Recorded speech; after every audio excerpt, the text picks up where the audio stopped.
G'day, I'm David Abrahams and welcome to Central Coast Newspapers Weekly News 5 at 5 March 18, 2022. The long-awaited public inquiry report investigating Central Coast Council's financial crisis has been released by the state government after questions were asked in state parliament last week. 8 recommendations have been made by Commissioner Roslyn McCulloch. Minister for Local Government, Wendy Tuckman, has agreed to all recommendations in principle, including the immediate sacking of the 13 currently suspended councillors. No, they're not on pay.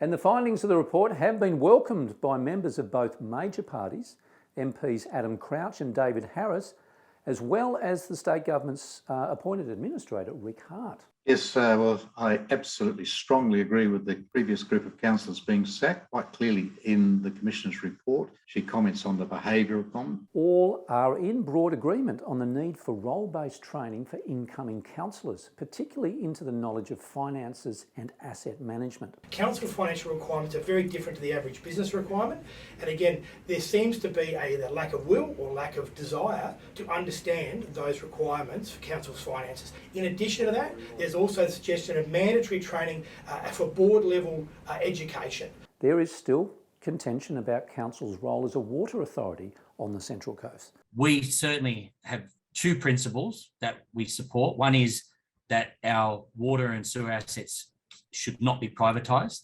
They should be there for the benefit of the public who have paid for it through their rates and charges over decades.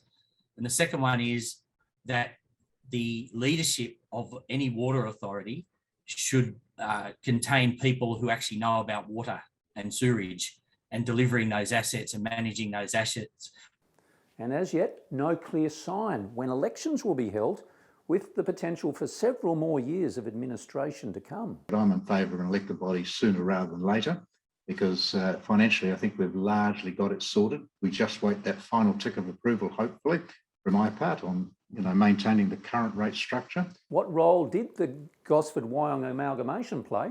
The Commissioner did write that the resources given to Council to amalgamate were inadequate. Was it just the Central Coast councillors at fault, or was there mismanagement at an executive and state level? The government had an ideological bent on merging councils. They pushed through a report that still has never been released by KPMG. And then we've had the financial disaster here on the Central Coast, but we've seen councils right across the state struggling financially.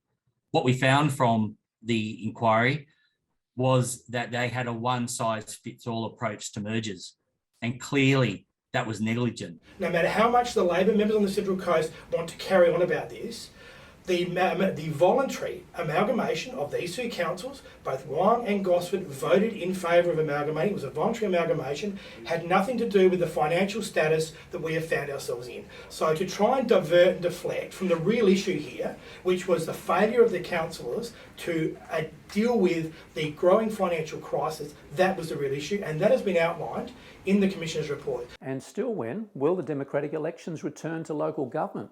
It's yet to be decided. Reportedly, the first mayor of the Central Coast, Jane Smith, is less than pleased by how the report is being used to lay all blame at the councillors' feet. CCN will be interviewing Jane Smith next week to hear of her views. Now read our comprehensive reports in this weekend's paper and online. And the last week's downpours that forced road closures at a long list of locations have now eased, though many roads remain damaged.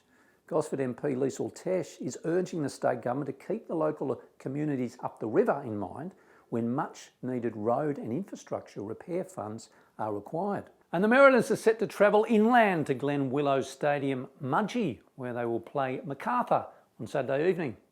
Just today, first team defender Jacob Farrell will join Kai Rolls in the Shaved Head Club. The young man has played his part in this year's World's Greatest Shave to raise money for families fighting blood cancer. And the Central Coast Pro has come to an end today, with victory in the women's going to local girl Macy Callahan. The grand final was a repeat of last year, with the contest coming down between Macy and fellow coastie Molly Picklum. However, today the result was reversed in a big comeback performance from Macy, who is seeking to get herself back on the championship tour. All of these stories, written by local journalists from the region's largest newsroom, can be found on our news website without a paywall and in this week's editions of Coast Community News, Coast Community Chronicle and the Pelican Post.